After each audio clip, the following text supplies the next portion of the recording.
Right. It is crazy how women's basketball goes straight from NCAA tournament to the draft to Dude, regular season. like within a month. Yeah, super And then, quick. and then they have them do back-to-back games. I mean, that's Yeah. absolutely brutal. I don't want to I step on I your toes, so, but yeah. Which, speaking of that, it's a great segue Yeah. of if you watched the New York Liberty versus Indiana Fever game last night, the Fever got a beating. And we have a possible injury for the two number one draft picks in a row, Leah Boston and Caitlin Clark. Uh, and I think we have a tweet to show here from Scott Agnes. Uh, he does beat reporting for the Indiana Fever, and he wrote Caitlin Clark ear and Aliyah Boston left ankle are both back in Brooklyn locker room with injuries. Second game of a back-to-back and their 11th game in 20 days. The WNBA owes the Fever an apology. This team hasn't been able to practice together. There's such hyper media focus on them because of Caitlin Clark, which is not her fault at all. This is not Caitlin Clark's fault. But Yeah. because of that, they have played more games than any other team. And I would guess is part of the reason why they're not playing so well. They haven't had a chance to practice yet. And now your two most important players on the team are possibly injured. When asked why Aliyah Boston and Caitlin Clark were in the 30-point deficit game in the fourth quarter, Christine Sides, the coach of Indiana Fever, said they wanted to fight, they wanted to get in the game and try and make up, try and make the game closer than it was. They have pride too. They wanted to get in there and keep fighting. But they're losing bad, and this is not a player's decision. This should have been a coach's decision. And when you're losing by 30 in the fourth quarter with your two number one draft picks in a row, like who have not had a chance to have a break at all because of the game schedule, you should have sat them down. Just be like, you know what? Let's put the bench out on the court. Let's do what the Mavs and this and load management is a thing in the NBA for a reason. exactly. And CC and Aliyah, like they probably would have hated it. They probably would have gotten really mad. And you love to see that because you want players that want to play. And when you're a professional athlete, you want to play no matter what. But you can't trust professional athletes when they say, "Yeah, I'm fine. Let me go out there," because you have to be that coach that says, "Sit your ass down. We need you for the rest of the season." So I You don't got think they protection from should have. yourself. Yeah, I don't think they should have played. But am I crazy here, or should coach have sat them down for the fourth quarter when they're down 30? I mean, you would think they should have. Now, who knows if the injuries already happened, but you're not helping anything. But yeah, I mean, there's so many times you see, especially on the NFL sidelines, where they tell the guy who's, concussed or something like that, and see them just go off on the sidelines, even though the coach is trying to protect them from them getting even worse and all that stuff there. And you really don't see that a whole lot with NBA because they understand load management. It is what it is. I mean, it's the NBA's fault for making them play 82 games, and much less the fact that the WNBA plays back-to-back games makes no sense because the season's not as long as the NBA for that. But I don't know. I haven't really looked into the fact that the NPA it's a supplement of the NBA, so maybe they have oversee of that to make sure that their season wraps up in time for the NBA season to do it. But I'm like, now you've got more eyeballs than you've ever had before. Might want to protect your cash cows at this point, because now that CC has brought the eyeballs, people are actually understanding other people that actually are good and understanding that the sport's enjoyable to watch. So there, and she's unfortunately she's not unfortunate, but she is the linchpin that gets people there. But you don't RG3 her. Long story short, if you know the history of RG3, don't do that to her. Yeah. Well, and, kind of to bring a little context to the situation as far as scheduling, the 2024 schedule was released, at least per this article, December 18th, 2023. But even though we didn't have the draft at that time, you knew the Indiana Fever had the number one and the number two pick. So at that point, you probably knew who at least one of them was going to be, if not both. So that's why they kind of scheduled recording. Other aspects, just more speculation. I mean, with a lot of these arenas, you've got shared events, you've got, shared calendars, and especially, for WNBA and the courts, you got, shared arenas or venues with the NBA. It's definitely, I love where women's soccer is going. I mean, I'm always going to shout out Kansas City, especially Kansas City Current, and what they're doing and having a dedicated stadium, because that means facilities dedicated towards women sports, and with that, I mean, that could be a whole different multitude of benefits. Scheduling being one of them, but also maybe just better training. More adequate training specific to the individual, gender, or, as far as, females. Because again, there's a lot of things that women can do way better than men. And so, I mean, all of our bodies are a little bit different. So who knows what that looks like? Again, that's a little speculation kind of on that side. But I mean, you got to think that hopefully they would learn their lesson. But the only way they're going to learn their lesson is if they lose money. Yeah. So if they bench them when they're down 30 points, how many of those people are going to leave that are actually there physically? Who's going to get up and start walking out because Caitlin Clark's not playing, or some of the other stars?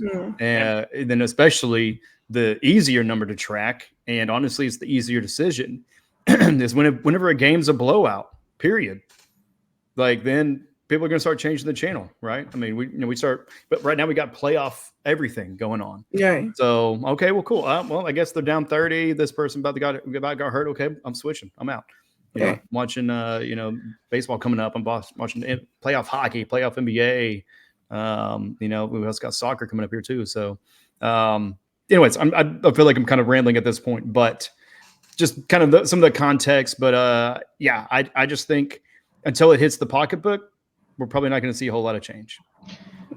It's kind of what, touching on your point. I think it's also too is it's a good new waters, but WNBA is in new waters as far as how much. I mean, you have 17,000 people coming out to see Caitlin Clark. The ratings are off the charts when the Fever are on TV. Now, the fact that they're on, and to add to not just Caitlin Clark too, like there's getting sold out in all of the arenas for all of the games. This rookie class has really brought attention to the game like no other.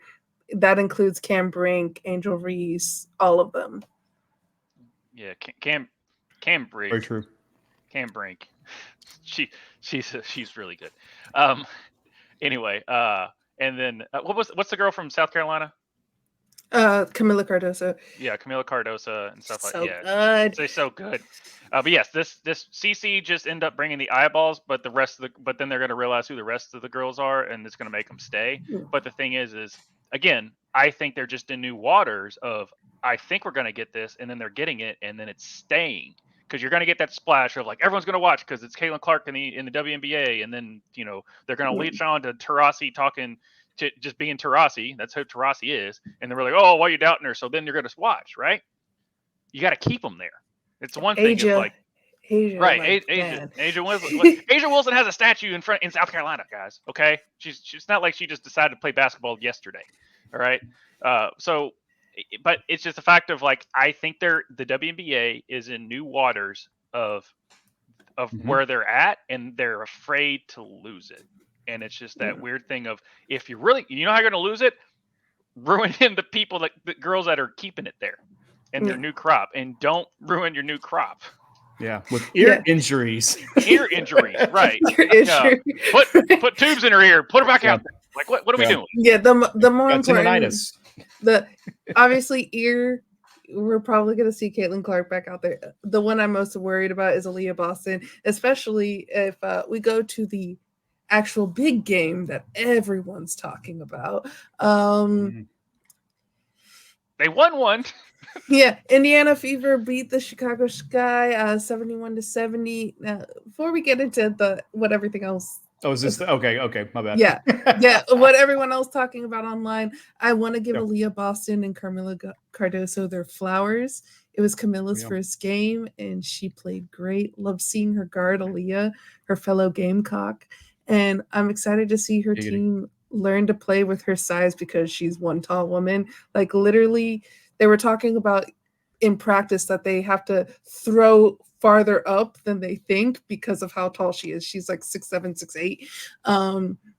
Aliyah Boston was the best player on the court that night. She's so good, and I hope people give her the props she deserves, because she was making plays, and That's why I'm hoping she's not actually injured with her ankle and that it was just a precaution thing, bringing her for whatever they did in the locker room, x-rays, whatever. You also got to give props to Angel Reese and her rebound game. That's going to be really important for Chicago. Like, I think is topping the league, or is like in one of the like high stats of like offensive rebounds, which that's just so important. Also for Josh, Evans for Chicago has this little jumper I like, and she went to Louisville, so that one's Dana for you. Evans. Shout out Dana Evans. Yes. Thank you for noticing. I mean, obviously she's no Angel McCautry. She's the best, but Dana Evans, yeah. And then Caitlin Clark made those first 2 threes, and I was ready for her to go off in this game. But then her and also maybe for Chicago were not getting hot from the 3-point line like they usually do. So that was a little sad because I was like, these 2 women, Caitlin Clark and Mabry for Chicago, are just like their 3-point shots. Mabry from Chicago? Amazing. Yeah. Mabry from Chicago. That's really from downtown. But the biggest thing for me in this game was those missed free throws. There was a lot from both teams. Yeah. We had where someone from the line for Indiana goes for 3 free throws, misses the 3 in a row. Then Mabry's missed free throw at the end to tie the game. So a lot of missed free throws. So before we get to the actual controversy, do you guys have any thoughts on this game? Because it was a really fun, really close game before people talking about the shoving. It was a 1-point game. Yeah. But I think this is every time these two, with the controversy involved, the next time it's just like LSU Iowa this past tournament. Mm-hmm. All right, you cemented yourself, and in the comments that Carter, is it Carter? Is that her last name? Yeah. Yeah, Carter. Kennedy Carter. I keep wanting to say, is it Chennedy? It's not Kennedy, right? It's Kennedy, but it's spelled. Yeah, I just want to make sure I got it correct. But just with all that, like, all right, here's the rival. Here's the rival that everyone's going to be focused in on from here on out. And honestly, like, and so the game went back and forth. It was physical. It wasn't the prettiest thing ever, but you know what? Sometimes those are some of the fun games that you want to watch. It's just, cleaning up the trash and just making sure you make the right plays at the right time. It's not soccer. It's not the beautiful game. Okay. So when it comes to it, 70-71. Yeah, that sounds about right for the way this game went. Mm-hmm. And it just came down to the last little thing. The Fever finally got their first win. Congrats to them. But this is making me excited for these two teams because we finally get the bird magic of the WNBA, which is Angel Reese and Caitlin Clark. Yeah. And the funny thing is they actually like each other, like in the background as well. So different from Bird and Magic. Yeah. Probably most of them, at the very minimal level, they respect each other. But a lot of them probably know what it is, and they're very supportive. It's actually the Fever's second win. It's their first home win. Yeah. Which could be very, very big. We talk about, the monetary aspect of the sport. That's big. Because how many games have people bought tickets for and seen them lose? So that might kind of reinvigorate a little bit of the fandom there in the local sense. Even though I'm sure there's tons of people just traveling in from all over that area just to watch her play. But they're still 2-9. Right. There's still plenty of ball to play, but they're sitting at the number 11 spot overall. Only the Mystics are below them, who are 0-8. But yeah. So it's a good win. We'll see what happens. So what else we got in the world of basketball? So to the part that everyone's discussing about. Is Kennedy Carter bodying Clark, which when I saw that, I was like, that's a little uncalled for, but I'm not going to lie. I also found it very funny because I'm a terrible person who finds it funny anytime someone bodies another person in sports. Like anytime you see someone just like run through someone else in sports, I crack up because I find it funny. So therefore, I'm a bad person. But it's okay. It's one of the reasons I love when like fights break out in hockey. I'm like, yes, fight, let them fight. Gloves off, baby, let's go. Yeah. But start off, boys. Let's have a Donnybrook. We do have, which Tvshka shared earlier. Yes, yeah, prematurely. It's a tweet from Chris Vanini from The Athletic, which I tend to agree with him here. Is maybe I'm weird, but I loved everything about this. Clark talks trash. Carter delivers a cheap shot that's not dirty and won't injure. Angel cheers. Clark gets up. Indiana wins a nail biter. Rivalry intensified. It's fine. It's why we love sports. Yes, exactly. Thank you. Because like when you see this stuff and they're like, this is, or like there was a hard foul that Angel Reese took. What it was like a week ago or something. She had a huge hard foul. Alyssa Thomas. Yeah, Alyssa Thomas, and like someone tweeted out was like, this is why African American women can never support each other because they're always trying to bring each other down. It's like, it's sports. This is sports. This is what happens. And like, Angel Reese afterwards too was Right. just like, I respect her. I played with her at Maryland. There's nothing but love between the two of us. She was teaching me a lesson out of the court because I'm a rookie, and thank you for that lesson.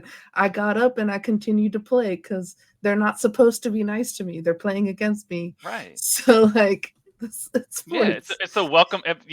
There's so many podcasts with former NBA players and being like, when was your welcome to the NBA moment? Just basically like, oh, I'm in a different tier now. Like this is different. So the fact that it's just like we were talking about before, it's those clickbaity media members that want to make a mountain out of a molehill when it's just sports. It's just the fact that it's a league that unfortunately, no one's really watched. Like we have more eyeballs, so therefore they're like, oh, so more people actually care. Therefore, I'm going to spout my nonsense, and then people are going to attach themselves to it. No, a hard foul is a hard foul. What she did, was it a little cheap? Sure, but I understood that was a little cheap compared to like the Caitlin Clark elbow thing, where she was kind of backing her off. But like if I got with especially in Carter's situation, it was cheap. But like I understood why she retaliated. Is because of the elbow. Now, granted, the Clark thing was more of just her making a play, and her face just happened to be where her elbow came with her backing her up, and it was just a hard play. And then Carter, yes, that was cheap. But that's just her being like, bitch, type of thing. Yeah. But which gets to Pat McAfee. That was kind of my type of thing. Yeah. But Jeremy Miller, this would be a normal thing in the NBA, like with Draymond randomly choking Rudy Gobert. Exactly. And I cannot stand Draymond Green. As a commentator or announcer now that they're trying to shove him in the chair. But I hated him as a player. I mean, he's good. But he's that bully. I mean, he's basically the enforcer. What the enforcer is in hockey, that's what he is in basketball. I mean, Rodman. Rodman was that way too. Yeah. But speaking to like what Josh pointed out as well, the play before, and we see this in sports all the time. Caitlin Clark did not mean it, but she was blocking out for that rebound, and she elbowed Chennedy Carter in the face. And so the very next play, Chennedy Carter took that cheap shot. Right. So, is it right? No, it's not right. But is it understandable? Yeah, from her standpoint. And the Mighty Ducks, I hate Iceland for yeah. That's on point. And welcome everybody to the chat, by the way. Kevin the PRF, Chris the Gift Taylor, Jeremy, you guys are always great in the chats. But Jay says, liking cheap shots is immature. Physicality within the rules of the game is completely acceptable, but I don't don't like my daughter to look up to that behavior. And that is your prerogative. I understand that. Yeah. I mean, and there is an aspect, like for like the NFL where, they're making the equipment safer. They're doing less hitting drills. They're softening the game, but at the same time, it's speeding it up too. But accents are just going to happen. But yeah. I mean, definitely whenever you're looking at, kids coming up in the next generation, what does that look like? Because talking about the generations, man, this next generation that we got that going on in the NBA and the WNBA, in the NFL. I mean, we've got some incredible talent. Yeah. And honestly, we've got some future GOATs. I mean, it's kind of like, of course I'm biased to the Chiefs, but Patrick Mahomes, I mean, just blew up on the scene, early on in his career. And it just seems like now we're going to have more people doing that. I mean, you may have Caleb Williams in the NFL, maybe we'll see. But then WNBA, like you said, this is incredible rookie class, and it's definitely here to stay. So it's definitely up to them. And how Caitlin Clark's teammate, she's blowing up too. Help me out here. Yeah, Kate Martin. Kate Martin, yeah, Kate Martin's. I think all of us were Katie Plum when Kate Martin made that block, and Katie Plum's like, I was just like, we were all her in that moment. Yeah. But I do want to address to liking cheap shots. I did preface that I'm a terrible person. She did say that, Jay. She did say that. Yeah, we are not role models. No. We are not role models. And then also, it is one of those things where I've watched sports my entire life, and I've seen the WNBA, NBA, NFL, hockey, all these sports be very physical. They used to be more physical than it is today, but still, they're very physical sports. It is a contact sport pretty much. And I don't blame Chennedy Carter for seeing red after getting hit in the face. Whether it's right or not that she got that foul, it probably wasn't the good thing to do to Caitlin Clark in that moment. Was it a little funny to me because I'm a terrible person? Yes. But was it the right thing to do in that moment? No. Not at all. Should it have been a foul? Yes. Flagrant. Did it get upgraded to a flagrant and should have been upgraded to a flagrant? Yes. Yeah. So, but it is part of the game that we have we talked about Diana Taurasi earlier today. I remember Diana Taurasi in the bubble getting pissed off at the ref and saying, I'm gonna meet you in the hotel lobby. And then one of her players wrote, and she was in that hotel lobby waiting. Yeah.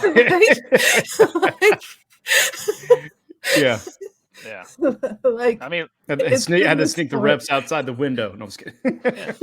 And they've shown Candace Parker's rookie year where she got into it. And this one, I forget the player, but she literally they kind of did a little kind of what Caitlin Clark kind of did, which is kind of like a whatever, kind of just got a little bit physical. And Candace ended up falling down where the other women just walked over and started standing over, and they ended up getting into it. So I mean, yes, it's an unfortunate part of the game. It should not be something you would ever say yes, that's good for the game, but that is part of the game. It's been a part of the game since it's a competitive spirit. Yeah. Unfortunately, you're not going to be like, cool, man. All right. No, it's this is my job. I am living every bounce. Yeah. And, right. Also, I thought it was pronounced shady nasty. Hey, congratulations, Chennedy. You're famous. Yeah. Yes, did. So, what do we got else in the world of basketball? We referenced it earlier. Pat McAfee, calling Caitlin Clark the white bitch for Indiana. He was defending Caitlin Clark, which is the funny part.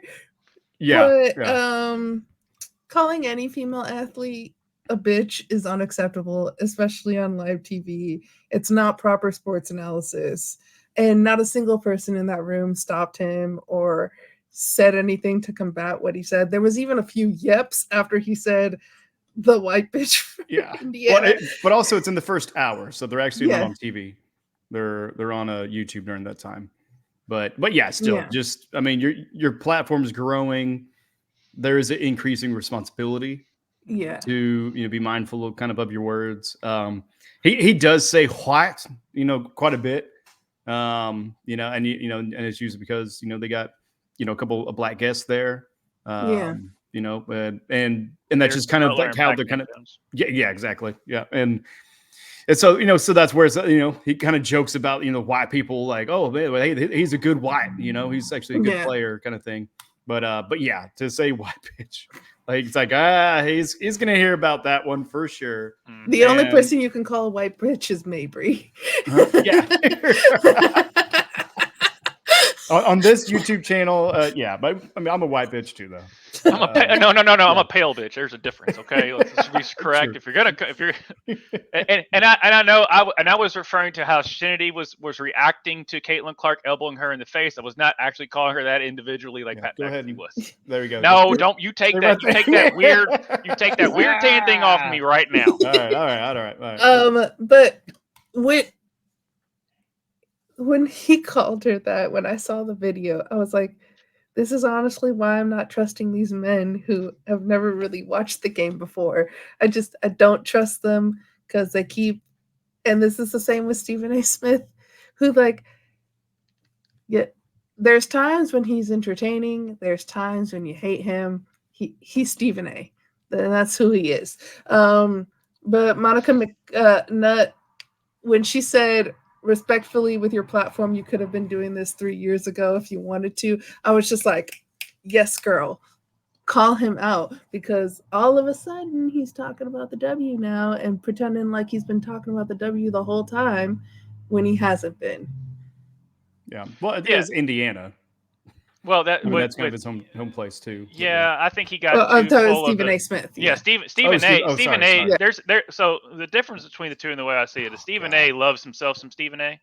Okay, Mhm. so that's where he got on, like, oh, I made everybody, like, it's because of me. Which, yes, he has built himself to be that guy there, and all credit to him. But to sit there like you're some holier now person, that you should be glad that I let you on my show. That's kind of Right. came across. Where Pat is just some dude that went to West Virginia, some redneck from Pittsburgh. They ended up just being, he's Pat. Like he's an entertainer. Like, does he give an analysis? When he does, it's just kind of just another armchair quarterback that just somewhat looks up stats.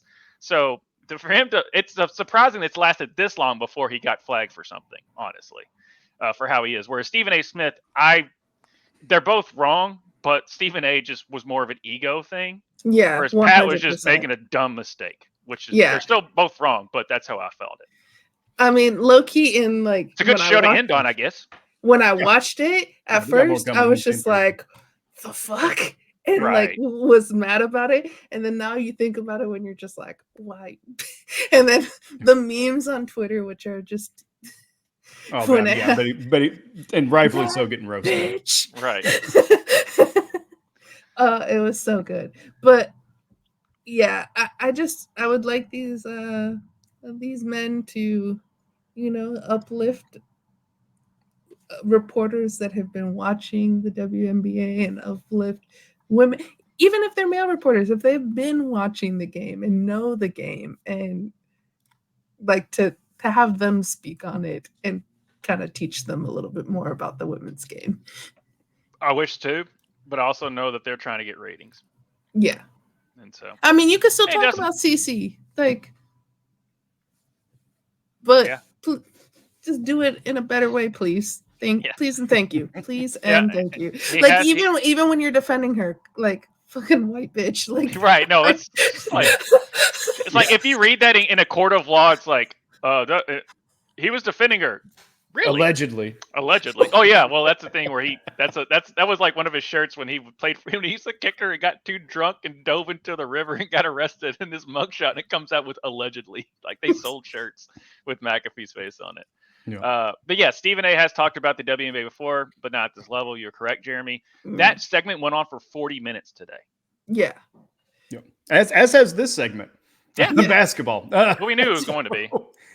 So anything else to wrap this up before we move on to the golf clap? I think we need to go to the golf clap because